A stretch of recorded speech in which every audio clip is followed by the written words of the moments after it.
ಮುಂಬೈ ಸಿಟಿಯಲ್ಲಿ back to back ಒಂದಾದ ಮೇಲೊಂದರಂತೆ building ಗಳಿಗೆ ಬೆಂಕಿ ಬಿದ್ದು ಹಲವಾರು ಜನರು ಸಾಯ್ತಾರೆ.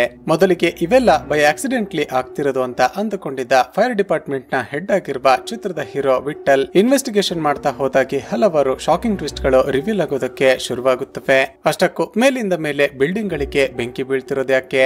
ಇದೆಲ್ಲ ಬೈ ಆಕ್ಸಿಡೆಂಟ್ಲಿ ಆಗ್ತಿರೋದ ಅಥವಾ ಯಾರಾದ್ರೂ ಬೇಕಂತಲೇ ಬೆಂಕಿ ಇಡ್ತಿರೋದ? ಹಾಗೂ ಕ್ಲೈಮ್ಯಾಕ್ಸ್ ನಲ್ಲಿ ರಿವೀಲ್ ಆಗುವ ಒಂದು ಶಾಕಿಂಗ್ ಟ್ವಿಸ್ಟ್ ಆದ್ರೂ ಏನೆಂಬುದನ್ನ ಈ ವಿಡಿಯೋದಲ್ಲಿ ನೋಡ್ತಾ ಹೋಗೋಣ. ಅಂದ ಹಾಗೆ ಇದು ಇತ್ತೀಚೆಗೆ ತಾನೇ ಬಿಡುಗಡೆಯಾಗಿರುವ ಅಗ್ನಿ ಎಂಬ ಹಿಂದಿ ಭಾಷೆಯ ಮಿಸ್ಟರಿ ಹಾಗೂ ಕ್ರೈಮ್ ಥ್ರಿಲ್ಲರ್ ಚಿತ್ರದ ಮೊದಲ ಸೀನ್ ನಲ್ಲಿ ಮುಂಬೈನಲ್ಲಿ ಲೊಕೇಟ್ ಆಗಿರುವ fire and emergency service department ಅನ್ನ ನೋಡ್ತೀವಿ. ಈ ಡಿಪಾರ್ಟ್ಮೆಂಟ್ ನ ಹೆಡ್ ಆಗಿರುವ ವಿಠಲ್ಗೆ ಒಂದು ದಿನ ರಾತ್ರಿ ಸಿಟಿಯ ಒಂದು ದೊಡ್ಡ ಬಿಲ್ಡಿಂಗ್ ಗೆ ಬೆಂಕಿ ಬಿದ್ದಿದೆ ಅಂತ ಇನ್ಫಾರ್ಮೇಶನ್ ಬರುತ್ತೆ. ವಿಠಲ್ ತಕ್ಷಣವೇ ತನ್ನ ಟೀಮ್ ನಲ್ಲಿದ್ದ ಎಲ್ಲ ಫೈರ್ ಫೈಟರ್ಸ್ ಗಳನ್ನ ಕರೆದುಕೊಂಡು ಆ ಸ್ಪಾಟ್ ಗೆ ಹೋಗಿ ಬೆಂಕಿಯನ್ನ ನಂದಿಸಿ ಬಿಲ್ಡಿಂಗ್ ನ ಒಳಗಡೆ ಸಿಕ್ಕಿ ಹಾಕಿಕೊಂಡಿದ್ದ ಜನಗಳನ್ನ ಕಾಪಾಡ್ತಾನೆ. ವಿಠಲ್ ನ ಟೀಮ್ ನವರು ತಮ್ಮ ಪ್ರಾಣವನ್ನ ಪಣಕ್ಕಿಟ್ಟು ಬಿಲ್ಡಿಂಗ್ ನ ಒಳಗಡೆ ಹೋಗಿ ಜನರನ್ನ ಕಾಪಾಡಿ ಹೊರಗಡೆ ಕರೆದುಕೊಂಡು ಬಂದಿದ್ರೆ ಕೊನೆಗೆ ಸ್ಪಾಟ್ ಗೆ ಬಂದಿದ್ದ ಪೊಲೀಸರಿಗೇನೆ ಎಲ್ಲ ಕ್ರೆಡಿಟ್ ಹೋಗುತ್ತೆ. ಹೀಗಾಗಿ ತಾವೇನೆ ಕೆಲಸ ಮಾಡಿದ್ರು ಕೂಡ ಕ್ರೆಡಿಟ್ ಮಾತ್ರ ಪೊಲೀಸರಿಗೇನೆ ಹೋಗುತ್ತೆ ಅಂತ ವಿಠಲ್ ಹಾಗೂ ಅವನ ಟೀಮ್ ನವರಿಗೆ ಪೊಲೀಸರ ಮೇಲೆ ತುಂಬಾನೇ ಸಿಟ್ಟಿರುತ್ತೆ. ಈಗಲೇ ನಮಗೆ ಗೊತ್ತಾಗುತ್ತೆ ವಿಠಲ್ ನ ಹೆಂಡತಿಯ ತಮ್ಮ ಸಮಿತ್ ಕೂಡ ಒಬ್ಬ ಪೊಲೀಸ್ ಇನ್ಸ್ಪೆಕ್ಟರ್ ಅಂತ. ಜೊತೆಗೆ ವಿಠಲ್ ನ ಮಗ ನನ್ನ ಮಾವನೇ ನಿಜವಾದ ಹೀರೋ, ಫೈರ್ ಫೈಟರ್ಸ್ ಗಳು ಹೀರೋ ಅಲ್ಲ ಅಂತ ಆಗಾಗ ತನ್ನ ತಂದೆಗೆ ಹೇಳ್ತಿರ್ತಾನೆ. ಇದರಿಂದಾಗಿ ತಾವೆಷ್ಟೇ ಕಷ್ಟಪಟ್ಟು ಕೆಲಸ ಮಾಡಿದ್ರು ಕೂಡ ಸೊಸೈಟಿಯಲ್ಲಿ ತಮಗೆ ಸಿಗಬೇಕಾದ ರೆಸ್ಪೆಕ್ಟ್ ಸಿಗ್ತಿಲ್ಲ ಅಂತ ವಿಠಲ್ಗೆ ತುಂಬಾನೇ ಬೇಜಾರಿರುತ್ತೆ. ಇಲ್ಲಿಗೆ ಸೀನ್ ಕಟ್ ಆಗಿ ಮರುದಿನ ಬೆಳಿಗ್ಗೆ ಮುಂಬೈನ ಒಬ್ಬ ದೊಡ್ಡ ಪೊಲಿಟಿಷಿಯನ್ ಕಾರ್ ನಲ್ಲಿ ಹೋಗ್ತಿದ್ದಾಗ ಒಂದು ಸಿಗ್ನಲ್ ಬಳಿ ಕಾರ್ ಸ್ಟಾಪ್ ಆಗುತ್ತೆ. ಆಗ ಮಾಸ್ಕ್ ಮಾರೋದಕ್ಕೆ ಅಂತ ಒಬ್ಬ ವ್ಯಕ್ತಿ ಆ ಪೊಲಿಟಿಷಿಯನ್ ನ ಕಾರ್ ಬಳಿ ಬರ್ತಾನೆ. ಅದೇ ಸಮಯಕ್ಕೆ ಶಾಕಿಂಗ್ಲಿ ಆ ಪೊಲಿಟಿಷಿಯನ್ ಗೆ ಶೂಟ್ ಮಾಡಿ ಸಾಯಿಸಿದ ಇಬ್ಬರು ಗಾಡಿಯಲ್ಲಿ ಎಸ್ಕೇಪ್ ಆಗಿ ಬಿಡ್ತಾರೆ. ಈಗ ಇದೊಂದು ಹೈಫೈ ಕೇಸ್ ಆಗಿದ್ದ ಕಾರಣ ಪೊಲೀಸರು ಈ ಕೇಸ್ ಅನ್ನ ಇನ್ಸ್ಪೆಕ್ಟರ್ ಸಮಿತ್ ಗೆ ಅಸೈನ್ ಮಾಡ್ತಾರೆ. ಸಮಿತ್ ಟ್ರಾಫಿಕ್ ಕ್ಯಾಮೆರಾವನ್ನ ಚೆಕ್ ಮಾಡಿದಾಗ ಆ ಮಾಸ್ಕ್ ಮಾರೋದಕ್ಕೆ ಅಂತ ಬಂದಿದ್ದ ಆ ವ್ಯಕ್ತಿ ಪೊಲಿಟಿಷಿಯನ್ ನ ಗಮನವನ್ನ ಬೇರೆ ಕಡೆ ಸೆಳೆದು ಕೊಲೆ ಮಾಡೋದಕ್ಕೆ ಸಹಾಯ ಮಾಡಿದ್ದಾನೆ ಅಂತ ಅನುಮಾನ ಬಂದು ಅವನನ್ನ ಸ್ಟೇಷನ್ ಗೆ ಎಳೆದುಕೊಂಡು ಬಂದು ಸರಿಯಾಗಿ ಹೊಡೆದು ಎನ್ಕ್ವೈರಿ ಮಾಡ್ತಾನೆ. ಸ್ನೇಹಿತರೆ, ಇನ್ಸ್ಪೆಕ್ಟರ್ ಸಮಿತ್ ಬಗ್ಗೆ ನಮಗೆ ಗೊತ್ತಾಗೋದೇನೆಂದ್ರೆ ಈತ ಸಿಟಿಯಲ್ಲಿ ತುಂಬಾನೇ ಫೇಮಸ್ ಕಾಪ್ ಆಗಿರ್ತಾನೆ. ಜೊತೆಗೆ ಇವನನ್ನ ಕಂಡ್ರೆ ಸಿಟಿಯ ರೌಡಿಗಳೆಲ್ಲ ಹೆದರ್ತಿರ್ತಾರೆ. ಯಾಕಂದ್ರೆ ಈತ ಸುಮಾರು 23 ಎನ್ಕೌಂಟರ್ ಗಳನ್ನ ಮಾಡಿರ್ತಾನೆ.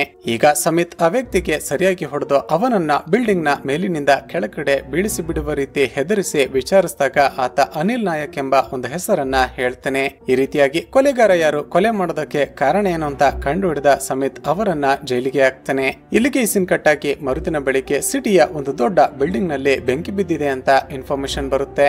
ವಿಠಲ್ ತಕ್ಷಣವೇ ತನ್ನ ಟೀಮ್ ಅನ್ನ ಕರೆದುಕೊಂಡು ಹೋಗಿ ರೆಸ್ಕ್ಯೂ ಮಾಡ್ತಿರ್ತಾನೆ. ಆದ್ರೆ ಒಬ್ಬ ವ್ಯಕ್ತಿಯನ್ನ ಬಿಲ್ಡಿಂಗ್ ನ ಮೇಲಿನಿಂದ ಕೆಳಗಡೆ ಇಳಿಸುವಾಗ ಇವನಿಗೆ ಬ್ರೀತಿಂಗ್ ಪ್ರಾಬ್ಲಮ್ ಆಗಿ ಸುಸ್ತಾಗಿ ಕೆಳಗಡೆ ಕುಸಿದು ಬಿದ್ದು ಬಿಡ್ತಾನೆ. ತಕ್ಷಣವೇ ಡಾಕ್ಟರ್ ಬಳಿ ಹೋಗಿ ಚೆಕ್ಅಪ್ ಮಾಡಿಸಿದಾಗ ಗೊತ್ತಾಗುತ್ತೇನಂದ್ರೆ ವಿಠಲ್ ಹಲವಾರು ವರ್ಷಗಳಿಂದ ಫೈರ್ ಡಿಪಾರ್ಟ್ಮೆಂಟ್ ನಲ್ಲಿ ಕೆಲಸ ಮಾಡ್ತಿರುವ ಕಾರಣ ಧೂಳು, ಹೊಗೆ ಹಾಗೂ ಬೆಂಕಿಯಿಂದಾಗಿ ಲಂಗ್ಸ್ ಪ್ರಾಬ್ಲಮ್ ಶುರುವಾಗಿರುತ್ತೆ. ಇದನ್ನು ನೋಡಿದ ಡಾಕ್ಟರ್ ನೀನು ಆ ಕೆಲಸವನ್ನ ಬಿಡೋದು ಒಳ್ಳೇದು ಅಂತ ಅಡ್ವೈಸ್ ಮಾಡ್ತಾರೆ.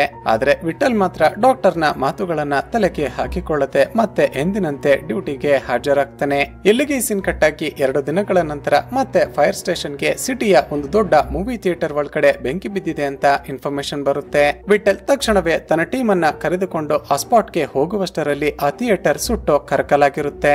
ಇದನ್ನು ನೋಡಿದ ವಿಠಲ್ಗೆ ಅನುಮಾನ ಬರುತ್ತೆ. ತನ್ನ ಟೀಮ್ ನಲ್ಲಿದ್ದ ಒಬ್ಬಳು ಲೇಡಿ ಆಫೀಸರ್ ನನ್ನ ಅಲ್ಲಿಗೆ ಕಳುಹಿಸಿ ಬೆಂಕಿ ಬೀಳೋದಕ್ಕೆ ಕಾರಣ ಏನು ಅಂತ ಇನ್ವೆಸ್ಟಿಗೇಷನ್ ಮಾಡೋದಕ್ಕೆ ಹೇಳ್ತಾನೆ. ಆ ಲೇಡಿ ಆಫೀಸರ್ ಥಿಯೇಟರ್ ನ ಒಳಗಡೆ ಇನ್ವೆಸ್ಟಿಗೇಷನ್ ಮಾಡಿದಾಗ ಗೊತ್ತಾಗೋದೇನಂದ್ರೆ ಬೆಂಕಿ ಬಿದ್ದ ಸಮಯದಲ್ಲಿ ಆ ಥಿಯೇಟರ್ ನ ಎಮರ್ಜೆನ್ಸಿ ಎಕ್ಸಿಟ್ ಗೇಟ್ ಗಳು ಹೊರಗಿನಿಂದ ಲಾಕ್ ಆಗಿದೆ. ಜೊತೆಗೆ ಥಿಯೇಟರ್ ನಲ್ಲಿ ಅಲ್ಲಲ್ಲಿ ಸ್ಟೀಲ್ ನ ಪೀಸ್ ಗಳು ಬಿದ್ದಿರುತ್ತವೆ.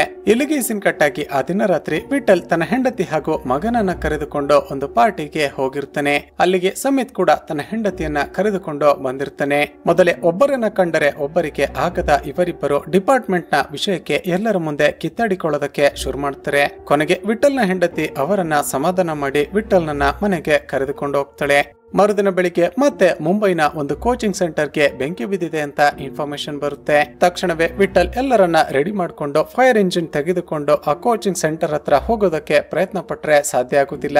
ಯಾಕಂದ್ರೆ ಆ ಕೋಚಿಂಗ್ ಸೆಂಟರ್ ಅಷ್ಟೊಂದು ಚಿಕ್ಕ ಗಲ್ಲಿಯಲ್ಲಿ ಲೊಕೇಟ್ ಆಗಿರುತ್ತೆ. ಕೊನೆಗೂ ವಿಠಲ್ ಹಾಗೂ ಇವನ ಟೀಮ್ ನವರು ಸಾಹಸ ಮಾಡಿ ಏಣಿಗಳ ಸಹಾಯದಿಂದ ಕೋಚಿಂಗ್ ಸೆಂಟರ್ ನ ಒಳಗಡೆ ಹೋಗಿ ಅಲ್ಲಿದ್ದ ಸ್ಟೂಡೆಂಟ್ಸ್ ಗಳನ್ನ ಕಾಪಾಡ್ತಾರೆ. ಆದ್ರೆ ಆ ರೆಸ್ಕ್ಯೂ ಆಪರೇಷನ್ ಅಲ್ಲಿ ವಿಠಲ್ ನ ಟೀಮ್ ನಲ್ಲಿದ್ದ ಗಣಪತ್ ಎಂಬ ಕಾನ್ಸ್ಟೇಬಲ್ ಸುಟ್ಟು ಸತ್ತು ಹೋಗ್ತಾನೆ. ಈ ವಿಷಯ ಗೊತ್ತಾಗಿ ವಿಠಲ್ ಹಾಗೂ ಅವನ ಟೀಮ್ ನವರು ತುಂಬಾನೇ ದುಃಖ ಪಡ್ತಾರೆ. ಈಗ ವಿಠಲ್ಗೆ ಒಂದು ಅನುಮಾನ ಬರುತ್ತೆ. ಸಿಟಿಯಲ್ಲಿ ಒಂದು ವಾರದಿಂದ ಬ್ಯಾಕ್ ಟು ಬ್ಯಾಕ್ ಬೇರೆ ಬೇರೆ ಜಾಗಗಳಲ್ಲಿ ಬೆಂಕಿ ಯಾಕೆ ಬೀಳ್ತಿದೆ, ಇದರ ಹಿಂದೆ ಬೇರೆ ಏನಾದ್ರೂ ಕಾರಣ ಇರಬಹುದು ಅಂತ ಈತ ಕೂಡ ಇನ್ವೆಸ್ಟಿಗೇಷನ್ ಮಾಡೋದಕ್ಕೆ ಶುರು ಮಾಡ್ತಾನೆ. ಕಳೆದ 2 ಜಾಗಗಳಲ್ಲಿ ಬೆಂಕಿ ಬಿದ್ದಾಗ ಅಲ್ಲಿ ಇನ್ವೆಸ್ಟಿಗೇಷನ್ ಮಾಡಿದಾಗ ಯಾವ ಯಾವ ವಸ್ತುಗಳು ರಿಕವರ್ ಆಗಿದೆ ಅಂತ ಚೆಕ್ ಮಾಡಿದಾಗ 2 ಜಾಗಗಳಲ್ಲೂ ಕೂಡ ಒಂದೇ ರೀತಿಯ ಸ್ಟೀಲ್ ಬಾಕ್ಸ್ ಗಳು ಸಿಕ್ಕಿರುತ್ತವೆ. ಜೊತೆಗೆ 2 ಸ್ಪಾಟ್ ಗಳಲ್ಲೂ ಕೂಡ ಚಿಕ್ಕ ಚಿಕ್ಕ ವೈರ್ ಗಳು ಕೂಡ ಸಿಕ್ಕಿರುತ್ತವೆ. ಇಲ್ಲಿಗೆ ಸೀನ್ ಕಟ್ ಆಗಿ ಮರುದಿನ ಬೆಳಿಗ್ಗೆ ಚೀಫ್ ಮಿನಿಸ್ಟರ್ ಫೈರ್ ಡಿಪಾರ್ಟ್ಮೆಂಟ್ ನ ಚೀಫ್ ಆಗಿರುವ ವಿಠಲ್ ನನ್ನ ಹಾಗೂ ಇನ್ಸ್ಪೆಕ್ಟರ್ ಸಮಿತ್ ನನ್ನ ಮೀಟಿಂಗ್ ಗೆ ಕರೀತಾನೆ. ಸಿಟಿಯಲ್ಲಿ ಬ್ಯಾಕ್ ಟು ಬ್ಯಾಕ್ ಬೇರೆ ಬೇರೆ ಬಿಲ್ಡಿಂಗ್ ಗಳಿಗೆ ಬೆಂಕಿ ಬಿದ್ದು ಹಲವಾರು ಜನರು ಸಾಯ್ತಿದ್ದಾರೆ. ಇದನ್ನೆಲ್ಲ ಪ್ರಿವೆಂಟ್ ಮಾಡೋದಕ್ಕೆ ನೀವು ಏನು ಪ್ರಿಕಾಷನರಿ ಮೆಜರ್ ಗಳನ್ನ ತೆಗೆದುಕೊಳ್ತಿದ್ದೀರಾ ಅಂತ ರೇಗ್ತಾನೆ. ಅದಕ್ಕೆ ವಿಠಲ್, ಸರ್, ನಾವು ಕಳೆದ 2 ಬಾರಿ ಬೆಂಕಿ ಬಿದ್ದಿದ್ದ ಜಾಗಗಳಲ್ಲಿ ಇನ್ವೆಸ್ಟಿಗೇಷನ್ ಮಾಡಿದಾಗ ಒಂದೇ ರೀತಿಯ ಸ್ಟೀಲ್ ಡಬ್ಬಗಳು ಸಿಕ್ಕಿದೆ. ಇದನ್ನೆಲ್ಲ ನೋಡ್ತಿದ್ರೆ ಯಾರೋ ಖಂಡಿತ ಪ್ಲಾನ್ ಮಾಡಿ ಬೆಂಕಿ ಬೀಳುವ ಹಾಗೆ ಮಾಡ್ತಿದ್ದಾರೆ. ನನಗೆ ಸ್ವಲ್ಪ ಟೈಮ್ ಕೊಡಿ, ಎಕ್ಸಾಕ್ಟ್ಲಿ ಏನಾಗ್ತಿದೆ ಅಂತ ಕಾರಣ ಕಂಡುಹಿಡಿದು ನಿಮಗೆ ರಿಪೋರ್ಟ್ ಕೊಡ್ತೀನಿ ಅಂತ ಹೇಳ್ತೇನೆ. ಈಗ ವಿಠಲ್ ಹಾಗೂ ಅವನ ಟೀಮ್ ನವರು ಆ ಸ್ಟೀಲ್ ಬಾಕ್ಸ್ ನಿಂದ ಹೇಗೆ ಸ್ಫೋಟ ಉಂಟಾಗುವ ಹಾಗೆ ಮಾಡಿರಬಹುದು ಅಂತ ಟೆಸ್ಟ್ ಮಾಡ್ತಾರೆ. ಆ ಬಾಕ್ಸ್ ನ ಒಳಗಡೆ ಒಂದಷ್ಟು ಮದ್ದುಗಳನ್ನ ತುಂಬಿ ಅದನ್ನ ಒಂದು ರೂಮ್ ನ ಒಳಗಡೆ ಇಟ್ಟು ಬ್ಲಾಸ್ಟ್ ಮಾಡಿದಾಗ ಅದು ಇಡೀ ಬಿಲ್ಡಿಂಗ್ ಗೆ ಹೊತ್ತಿ ಉರಿಯುವಷ್ಟು ದೊಡ್ಡ ಬ್ಲಾಸ್ಟ್ ಆಗಿ ಬಿಡುತ್ತೆ. ಹಾಗೂ ಆ ರೀತಿ ಉಂಟಾಗುವ ಬ್ಲಾಸ್ಟ್ ನಿಂದಾಗಿ ನಾರ್ಮಲಿ ಬೆಂಕಿ ಉರಿಯುವ ಶಾಖಕ್ಕಿಂತಲೂ ಅತಿ ಹೆಚ್ಚು ಶಾಖ ಉಂಟಾಗುತ್ತೆ. ಹೀಗೆ ಒಂದು ಕಡೆ ಇನ್ಸ್ಪೆಕ್ಟರ್ ಸಮಿತ್ ಇನ್ವೆಸ್ಟಿಗೇಷನ್ ಮಾಡ್ತಿದ್ರೆ ಈ ಕಡೆ ವಿಠಲ್ ಕೂಡ ಇನ್ವೆಸ್ಟಿಗೇಷನ್ ಮಾಡೋದಕ್ಕೆ ಶುರು ಮಾಡಿರ್ತಾನೆ. ಇದಾಗಿ 2 ದಿನಗಳ ನಂತರ ಫೈರ್ ಡಿಪಾರ್ಟ್ಮೆಂಟ್ ನಲ್ಲಿ ಕೆಲಸ ಮಾಡ್ತಿದ್ದ ಒಬ್ಬಳು ಲೇಡಿ ಆಫೀಸರ್ ನ ಬರ್ತ್ಡೇ ಇರುತ್ತೆ. ವಿಠಲ್ ನನ್ನು ಸೇರಿದಂತೆ ಎಲ್ಲರೂ ಆ ಬರ್ತ್ಡೇ ಪಾರ್ಟಿಯಲ್ಲಿ ಎಂಜಾಯ್ ಮಾಡ್ತಿದ್ದಾಗ ಇದಕ್ಕಿದ್ದ ಹಾಗೆ ಒಂದು ಎಮರ್ಜೆನ್ಸಿ ಅಲರ್ಟ್ ಬರುತ್ತೆ. ರಿಸೀವ್ ಮಾಡಿ ನೋಡಿದ್ರೆ ಸಿಟಿಯಲ್ಲಿದ್ದ ಪೊಲೀಸರ ಟ್ರೈನಿಂಗ್ ಸೆಂಟರ್ ಗೆ ಬೆಂಕಿ ಬಿದ್ದಿದೆ ಅಂತ ಇನ್ಫಾರ್ಮೇಶನ್ ಬರುತ್ತೆ. ತಕ್ಷಣವೇ ಎಲ್ಲ ಫೈರ್ ಫೈಟರ್ಸ್ ಗಳು ಯೂನಿಫಾರ್ಮ್ ಹಾಕಿಕೊಂಡು ಆ ಜಾಗಕ್ಕೆ ಹೋಗ್ತಾರೆ. ಮೊದಲೇ ಲಂಗ್ಸ್ ಪ್ರಾಬ್ಲಮ್ ಇದ್ದ ವಿಠಲ್ಗೆ ಆ ಹೊಗೆ ಹಾಗೂ ಬೆಂಕಿ ಒಳಗಡೆ ಹೋಗೋದಕ್ಕೆ ತುಂಬಾನೇ ತೊಂದರೆ ಆಗುತ್ತೆ.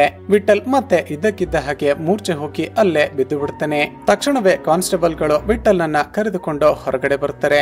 ಅದೇ ಸಮಯಕ್ಕೆ ಬೇಸ್ಮೆಂಟ್ ನಲ್ಲಿ ಫಿಕ್ಸ್ ಮಾಡಲಾಗಿರುವ 3 ಬಾಂಬ್ ಗಳು ಬ್ಲಾಸ್ಟ್ ಆಗೋದನ್ನ ನಾವು ನೋಡ್ತೀವಿ.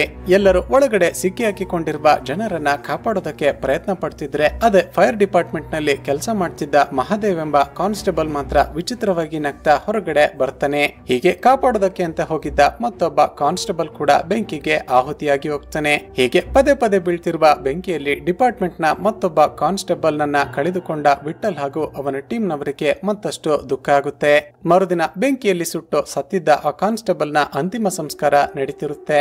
ಈಗ ಆ ಕಾನ್ಸ್ಟೇಬಲ್ ಮಹಾದೇವ್ ವಿಠಲ್ ಬಳಿ ಬಂದು, ಸರ್, ಇದನ್ನೆಲ್ಲ ನೋಡ್ತಿದ್ರೆ ಡಿಪಾರ್ಟ್ಮೆಂಟ್ ನ ನಾವೆಲ್ಲರೂ ಕೂಡ ಬೆಂಕಿಯಲ್ಲೇ ಸುಟ್ಟು ಸಾಯ್ತೀವಿ ಅನ್ಸುತ್ತೆ. ಯಾಕಂದ್ರೆ ನಮ್ಮ ಗೌರ್ಮೆಂಟ್ ಒಂದು ಭ್ರಷ್ಟ ಗೌರ್ಮೆಂಟ್, ಅವರಿಗೆ ನಮ್ಮಂತ ಫೈರ್ ಫೈಟರ್ಸ್ ಗಳು ಸತ್ರು ಕೂಡ ಯಾವುದೇ ಚಿಂತನೆ ಇಲ್ಲ ಸರ್ ಅಂತ ಹೇಳ್ತಾನೆ. ಇಲ್ಲಿಗೆ ಈ ಸೀನ್ ಕಟ್ ಆಗಿ ಆ ದಿನ ರಾತ್ರಿ ಮಹಾದೇವ್ ವಿಠಲ್ ನ ಜೊತೆ ಡ್ರಿಂಕ್ಸ್ ಮಾಡ್ತಾ ಕೂತಿರೋದನ್ನ ನೋಡ್ತೀವಿ. ಈಗ ಮಹಾದೇವ್ ತನ್ನ ಫ್ಯಾಮಿಲಿ ಬಗ್ಗೆ ಹೇಳ್ತಾ, ಸರ್, ನನ್ನ ಅಣ್ಣ ಹಾಗೂ ನನ್ನ ತಂದೆ ಕೂಡ ಈ ಹಿಂದೆ ಫೈರ್ ಡಿಪಾರ್ಟ್ಮೆಂಟ್ ನಲ್ಲೇ ಕೆಲಸ ಮಾಡ್ತಿದ್ರು. ಒಂದು ದಿನ ಒಂದು ಬಿಲ್ಡಿಂಗ್ ನಲ್ಲಿ ಬಿದ್ದಿದ್ದ ಬೆಂಕಿಯನ್ನ ಆರಿಸೋದಕ್ಕೆ ಅಂತ ಹೋಗಿ ಇಬ್ಬರು ಕೂಡ ಸತ್ತು ಹೋದ್ರು. ಅದು ಯಾರೋ ಬೇಕಂತಲೇ ಇಟ್ಟಿರುವ ಬೆಂಕಿ ಅಂತ ಪೊಲೀಸರಿಗೆ ಕಂಪ್ಲೇಂಟ್ ಕೊಟ್ಟು ಇನ್ವೆಸ್ಟಿಗೇಷನ್ ಮಾಡೋದಕ್ಕೆ ಹೇಳಿದ್ರೆ ಅವರು ಈ ಕೇಸನ್ನ ತಲೆಗೇನೆ ಹಾಕಿಕೊಳ್ಳಿಲ್ಲ. ನಂತರ ಗೊತ್ತಾಯ್ತು ಅದರ ಹಿಂದೆ ಒಬ್ಬ ದೊಡ್ಡ ಪೊಲಿಟಿಷಿಯನ್ ನ ಕೈವಾಡ ಇತ್ತು ಅಂತ. ನನ್ನ ತಂದೆ ಹಾಗೂ ನನ್ನ ಅಣ್ಣ ಜೀವಂತವಾಗಿ ಬೆಂಕಿಯಲ್ಲಿ ಸುಡುತ್ತಿರೋದನ್ನ ನಾನು ಕಣ್ಣಾರೆ ನೋಡಿದ್ದೀನಿ ಸರ್ ಅಂತ ದುಃಖದಲ್ಲಿ ಹೇಳ್ತಾನೆ. ಹೀಗೆ ಇಬ್ಬರು ಕುಡಿದು ಟೈಟ್ ಆದ ನಂತರ ವಿಠಲ್ ಮನೆಗೆ ಬರ್ತಾನೆ. ಈ ಕಡೆ ಮಹಾದೇವ್ ತನ್ನ ತಂದೆಯ ಫೋಟೋದ ಮುಂದೆ ನಿಂತು, ಅಪ್ಪ, ನಾಳೆ ಸಿಟಿಯಲ್ಲಿ ಒಂದು ದೊಡ್ಡ ಬ್ಲಾಸ್ಟ್ ಆಗುತ್ತೆ. ಆ ಬ್ಲಾಸ್ಟ್ ನಲ್ಲಿ ನಿನ್ನ ಹಾಗೂ ಅಣ್ಣನ ಸಾವಿಗೆ ಕಾರಣರಾದ ಪೊಲೀಸ್ ಡಿಪಾರ್ಟ್ಮೆಂಟ್ ನವರು ಹಾಗೂ ಪೊಲಿಟಿಷಿಯನ್ ಗಳು ಸಾಯ್ತಾರೆ. ಅದಕ್ಕೆ ನಿನ್ನ ಆಶೀರ್ವಾದ ಬೇಕು ಅಂತ ವಿಚಿತ್ರವಾಗಿ ನಗ್ತಾನೆ. ಮತ್ತೊಂದು ಕಡೆ ವಿಠಲ್ ಹಾಗೂ ಲೇಡಿ ಕಾನ್ಸ್ಟೇಬಲ್ ಈ ಕೇಸ್ ಬಗ್ಗೆನೆ ಚೆಕ್ ಮಾಡ್ತಿದ್ದಾಗ ಮಹಾದೇವ್ ನ ಕಬೋರ್ಡ್ ನಲ್ಲಿ ಈ ಹಿಂದೆ ಯಾವ ಜಾಗದಲ್ಲಿ ಬೆಂಕಿ ಬಿದ್ದಿತ್ತು ಆ ಜಾಗಗಳ ಡೀಟೇಲ್ಸ್ ಗಳು ಸಿಗುತ್ತವೆ. ಇದನ್ನ ನೋಡಿದ ವಿಠಲ್ಗೆ ಅನುಮಾನ ಶುರುವಾಗುತ್ತೆ. ಜೊತೆಗೆ ಹಿಂದಿನ ದಿನ ಮಹಾದೇವ್ ಕುಡಿದ ನಶೆಯಲ್ಲಿ ತನಗೆ ಹೇಳಿದ್ದ ಮಾತುಗಳು ಕೂಡ ನೆನಪಾಗುತ್ತವೆ. ಮತ್ತೊಂದು ಕಡೆ ಹಿಂದಿನ ದಿನ ಮಹಾದೇವ್ ಹೇಳಿದ್ದ ಆ ಫಂಕ್ಷನ್ ಸ್ಟಾರ್ಟ್ ಆಗುತ್ತೆ. ಅಲ್ಲಿಗೆ ಪೊಲಿಟಿಷಿಯನ್ ಗಳು ಹಾಗೂ ಪೊಲೀಸ್ ಡಿಪಾರ್ಟ್ಮೆಂಟ್ ನವರು ಕೂಡ ಬಂದಿರ್ತಾರೆ. ಈ ಕಡೆ ವಿಠಲ್ ಮಹಾದೇವೆ ಆ ಕ್ರಿಮಿನಲ್ ಇರಬಹುದಾ ಅಂತ ಚೆಕ್ ಮಾಡ್ತಿದ್ದಾಗ ಒಂದು ಕ್ರೈಮ್ ಸ್ಪಾಟ್ ನಲ್ಲಿ ತೆಗೆದಿದ್ದ ಫೋಟೋ ಸಿಗುತ್ತೆ. ಆ ಶೂ ಮಾರ್ಕ್ ಅನ್ನ ಚೆಕ್ ಮಾಡಿದಾಗ ಗೊತ್ತಾಗುತ್ತೆ ಅದು ಫೈರ್ ಡಿಪಾರ್ಟ್ಮೆಂಟ್ ನವರು ಯೂಸ್ ಮಾಡುವ ಸ್ಪೆಷಲ್ ಶೂಸ್ ಅಂತ. ಈಗ ವಿಠಲ್ ಎಲ್ಲಿದ್ದಾನೆ ಅಂತ ಚೆಕ್ ಮಾಡಿದಾಗ ಅವನನ್ನ ಆ ಫಂಕ್ಷನ್ ಗೆ ಅಸೈನ್ ಮಾಡದೇ ಇದ್ದರೂ ಕೂಡ ಆತ ಅಲ್ಲಿಗೆ ಹೋಗಿದ್ದಾನೆ ಅಂತ ಗೊತ್ತಾಗುತ್ತೆ. ಮತ್ತೊಂದು ಕಡೆ ಆ ಫಂಕ್ಷನ್ ನಡೀತಿದ್ರೆ ಮಹಾದೇವ್ ಯಾರಿಗೂ ಗೊತ್ತಾಗದ ಹಾಗೆ ಸೀಕ್ರೆಟ್ ಆಗಿ ವಾಶ್ರೂಮ್ಗೆ ಹೋಗಿ ತಾನು ರೆಡಿ ಮಾಡಿದ್ದ ಬಾಂಬ್ ಗಳನ್ನ ಫಿಕ್ಸ್ ಮಾಡೋದಕ್ಕೆ ಶುರು ಮಾಡ್ತಾನೆ. ಅದೇ ಸಮಯಕ್ಕೆ ಫಂಕ್ಷನ್ ಗೆ ಬಂದಿದ್ದ ವಿಠಲ್ ನಮಕ ವಾಶ್ರೂಮ್ಗೆ ಹೋಗ್ಬೇಕು ಅಂತ ಬಂದು ಮಹಾದೇವ್ ಫಿಕ್ಸ್ ಮಾಡ್ತಿರುವ ಬಾಂಬ್ ಗಳನ್ನ ನೋಡಿ ಬಿಡ್ತಾನೆ. ವಿಠಲ್ ನಮಗ ತಾನು ಫಿಕ್ಸ್ ಮಾಡಿದ್ದ ಬಾಂಬ್ ಗಳನ್ನ ನೋಡಿದ್ದನ್ನ ಮಹಾದೇವ್ ಕೂಡ ನೋಡಿ ಬಿಡ್ತಾನೆ. ಒಂದು ವೇಳೆ ಈ ಹುಡುಗ ಹೊರಗಡೆ ಹೋಗಿ ಯಾರಿಗಾದ್ರೂ ಹೇಳಿಬಿಟ್ರೆ ನನ್ನ ಕತೆ ಮುಗಿತು ಅಂತ ವಿಠಲ್ ನ ಮಗನಿಗೆ ಸರಿಯಾಗಿ ಹೊಡೆದು ಅವನ ಬಾಯಿಗೆ ಟೇಪ್ ಅನ್ನು ಸುತ್ತಿ ಸ್ಟೋರ್ ರೂಮ್ ನ ಒಳಗಡೆ ಲಾಕ್ ಮಾಡಿ ಬಿಡ್ತಾನೆ. ಈ ಕಡೆ ವಿಠಲ್ಗೆ ಕನ್ಫರ್ಮ್ ಆಗುತ್ತೆ ಮಹಾದೇವೇ ಕ್ರಿಮಿನಲ್ ಅಂತ. ತಕ್ಷಣವೇ ಆತ ಆ ಫಂಕ್ಷನ್ ಅಲ್ಲೂ ಕೂಡ ಬ್ಲಾಸ್ಟ್ ಮಾಡ್ತಾನೆ ಅಂತ ಗೊತ್ತಾಗಿ ಅಲ್ಲಿಗೆ ಓಡಿ ಬರ್ತಾನೆ. ತನ್ನ ಹೆಂಡತಿ ಹಾಗೂ ಸಮಿತ್ಗೆ ಕಾಲ್ ಮಾಡೋದಕ್ಕೆ ಪ್ರಯತ್ನ ಪಡ್ತಾನೆ. ಆದ್ರೆ ಇಬ್ಬರ ಮೊಬೈಲ್ ಕೂಡ ನಾಟ್ ರೀಚಬಲ್ ಆಗಿರುತ್ತೆ. ಅದೇ ಸಮಯಕ್ಕೆ ಆ ಫಂಕ್ಷನ್ ಅಲ್ಲಿ ಒಂದು ದೊಡ್ಡ ಬ್ಲಾಸ್ಟ್ ಆಗಿ ಬಿಡುತ್ತೆ. ಇದನ್ನ ನೋಡಿದ ಫಂಕ್ಷನ್ ಗೆ ಬಂದಿದ್ದ ಜನರು, ಪೊಲೀಸರು ಹಾಗೂ ಪೊಲಿಟಿಷಿಯನ್ ಗಳು ದಿಕ್ಕಾಪಾಲಾಗಿ ಓಡೋದಕ್ಕೆ ಶುರು ಮಾಡ್ತಾರೆ. ಅದೇ ಸಮಯಕ್ಕೆ ವಿಠಲ್ ಅಲ್ಲಿಗೆ ಬಂದು ರೀಚ್ ಆಗ್ತಾನೆ. ವಿಠಲ್ ಒಳಗಡೆ ಸಿಕ್ಕಿ ಹಾಕಿಕೊಂಡಿದ್ದ ತನ್ನ ಹೆಂಡತಿಯನ್ನ ಹೊರಗಡೆ ಕರೆದುಕೊಂಡು ಬರ್ತಾನೆ. ಮಗ ಎಲ್ಲಿ ಅಂತ ವಿಚಾರಿಸಿದಾಗ ಆತ ವಾಶ್ರೂಮ್ಗೆ ಹೋದವನು ವಾಪಸ್ ಬರ್ಲೇ ಇಲ್ಲ ಅಂತ ಆಕೆ ಹೇಳ್ತಾಳೆ. ವಿಠಲ್ ನ ಮಗನಿಗೆ ಇನ್ನೇನು ಬೆಂಕಿ ಬೀಳುತ್ತೆ ಅನ್ನುವಷ್ಟರಲ್ಲಿ ಕಿಟಿಕಿ ಮೂಲಕ ಒಳಗಡೆ ಬಂದ ವಿಠಲ್ ತನ್ನ ಮಗನನ್ನ ಕಾಪಾಡಿ ಹೊರಗಡೆ ಕರೆದುಕೊಂಡು ಬರ್ತಾನೆ. ಮತ್ತೊಂದು ಕಡೆ ಆ ಕಾನ್ಸ್ಟೇಬಲ್ ಮಹಾದೇವ್ ಇನ್ನು ಕೂಡ ಆ ಬಿಲ್ಡಿಂಗ್ ನ ಒಳಗಡೆನೆ ಇರ್ತಾನೆ. ತಕ್ಷಣವೇ ಅವನನ್ನ ಅರೆಸ್ಟ್ ಮಾಡಬೇಕು ಅಂತ ಸಮಿತ್ ಹಾಗೂ ವಿಠಲ್ ಒಳಗಡೆ ಬರ್ತಾರೆ. ಆದ್ರೆ ಮಹಾದೇವ್ ತಾನು ಬಚಾವಾಗೋದಕ್ಕೆ ಸಾಧ್ಯ ಇಲ್ಲ ಅಂತ ಅರ್ಥ ಮಾಡಿಕೊಂಡು ತನ್ನ ಹೊಟ್ಟೆಗೆ ಕಟ್ಟಿಕೊಂಡಿದ್ದ ಬಾಂಬ್ ಅನ್ನ ಬ್ಲಾಸ್ಟ್ ಮಾಡಿಕೊಂಡು ಸತ್ತು ಹೋಗ್ತಾನೆ. ಕೊನೆಗೆ ಸಮಿತ್ ಹಾಗೂ ವಿಠಲ್ ಒಳಗಡೆ ಇದ್ದ ಜನರನ್ನ ಹೇಗೋ ಮಾಡಿ ಕಾಪಾಡ್ತಾರೆ. ಇದೆಲ್ಲವನ್ನ ಮೀಡಿಯಾಗಳು ಲೈವ್ ಕವರೇಜ್ ಮಾಡ್ತಿರ್ತಾರೆ. ಇದರಿಂದಾಗಿ ಫೈರ್ ಡಿಪಾರ್ಟ್ಮೆಂಟ್ ನವರು ಕೂಡ ಪೊಲೀಸ್ ಡಿಪಾರ್ಟ್ಮೆಂಟ್ ನವರಿಗೆ ಕಡಿಮೆ ಇಲ್ಲ ಅಂತ ಎಲ್ಲರೂ ಫೈರ್ ಡಿಪಾರ್ಟ್ಮೆಂಟ್ ನವರಿಗೆ ಸೆಲ್ಯೂಟ್ ಮಾಡ್ತಾರೆ. ಚಿತ್ರದ ಎಂಡ್ಸಿನಲ್ಲಿ ವಿಠಲ್ ನ ಮಗ, ಅಪ್ಪ ನಿಮ್ಮನ್ನ ಇಷ್ಟು ದಿನ ನಾನು ಹೀರೋ ಅಂತ ಅಂದುಕೊಂಡಿರ್ಲಿಲ್ಲ, ಆದ್ರೆ ನೀನು ಕೂಡ ಯಾವ ಪೊಲೀಸರಿಗೂ ಕಡಿಮೆ ಇಲ್ಲ, ನೀನು ಇನ್ಮೇಲೆ ನನ್ನ ನಿಜವಾದ ಹೀರೋ ಅಂತ ಸೆಲ್ಯೂಟ್ ಮಾಡ್ತಾನೆ. ಇಲ್ಲಿಗೆ ಈ ಚಿತ್ರ ಮುಕ್ತಾಯವಾಗುತ್ತೆ. ಸ್ನೇಹಿತರೆ, ಅಷ್ಟಕ್ಕೂ ಮಹಾದೇವ್ ಯಾಕೆ ಬಿಲ್ಡಿಂಗ್ ಗಳಿಗೆ ಬೆಂಕಿ ಇಟ್ಟು ಜನರನ್ನ ಸಾಯಿಸ್ತಿದ್ದ ಅಂದ್ರೆ ಆತ ತನ್ನ ತಂದೆ ಹಾಗೂ ತನ್ನ ಅಣ್ಣನ ಸಾವಿನಿಂದಾಗಿ ಒಂದು ರೀತಿ ಮೆಂಟಲಿ ಡಿಸ್ಟರ್ಬ್ ಆಗಿರ್ತಾನೆ. ತನ್ನ ತಂದೆ ಹಾಗೂ ತನ್ನ ಅಣ್ಣ ಸತ್ತಿದ್ದ ಆ ಬಿಲ್ಡಿಂಗ್ ಗೆ ಯಾರೋ ಬೇಕಂತಲೇ ಬೆಂಕಿ ಇಟ್ಟಿದ್ದಾರೆ ಅಂತ ಪೊಲೀಸರಿಗೆ ಕಂಪ್ಲೇಂಟ್ ಕೊಟ್ಟರು ಕೂಡ ಅವರು ಯಾವುದೇ ಆಕ್ಷನ್ ತೆಗೆದುಕೊಂಡಿರೋದೇ ಇಲ್ಲ. ಇದರಿಂದಾಗಿ ಕೋಪಗೊಂಡ ಮಹಾದೇವ್ ಈ ಪೊಲಿಟಿಷಿಯನ್ ಗಳು, ಸಿಸ್ಟಮ್ ಹಾಗೂ ಪೊಲೀಸ್ ಡಿಪಾರ್ಟ್ಮೆಂಟ್ ಕೂಡ ಕರಪ್ಟ್ ಆಗಿದೆ, ಇವರಿಗೆಲ್ಲ ಬುದ್ಧಿ ಕಲಿಸಬೇಕು ಅಂತ ಒಂದು ರೀತಿ ಸೈಕೋ ಮೆಂಟಾಲಿಟಿಯಲ್ಲಿ ಬೇರೆ ಬೇರೆ ಬಿಲ್ಡಿಂಗ್ ಗಳಿಗೆ ಬೆಂಕಿ ಇಡ್ತಾ ಅಲ್ಲಿ ಜನಗಳು ಸಾಯುವ ಹಾಗೆ ಮಾಡಿ ಪೊಲೀಸ್ ಡಿಪಾರ್ಟ್ಮೆಂಟ್ ಹಾಗೂ ಪೊಲಿಟಿಷಿಯನ್ ಗಳಿಗೆ ಕೆಟ್ಟ ಹೆಸರು ಬರುವ ರೀತಿ ಮಾಡಿರ್ತಾನೆ. ಹಾಗೂ ಕೊನೆಯಲ್ಲಿ ಪೊಲಿಟಿಷಿಯನ್ ಗಳು ಹಾಗೂ ಪೊಲೀಸರು ಸೇರಿದ್ದ ಆ ಫಂಕ್ಷನ್ ಗೆನೆ ಬಾಂಬ್ ಇಟ್ಟಿರ್ತಾನೆ. ಸ್ನೇಹಿತರೆ, ಚಿತ್ರದ ಕತೆ ಇಷ್ಟವಾಗಿದ್ರೆ ಈ ವಿಡಿಯೋಗೆ ಒಂದು ಲೈಕ್ ಮಾಡಿ ಶೇರ್ ಮಾಡೋದನ್ನ ಮರೆಯಬೇಡಿ. ಇದೇ ರೀತಿಯ ವಿಡಿಯೋಸ್ಗಾಗಿ ಈ ಚಾನಲ್ ಅನ್ನ ಸಬ್ಸ್ಕ್ರೈಬ್ ಮಾಡಿಕೊಂಡು ಪಕ್ಕದಲ್ಲೇ ಇರುವ ಬೆಲ್ ಐಕಾನ್ ಅನ್ನ ಕ್ಲಿಕ್ ಮಾಡಿ.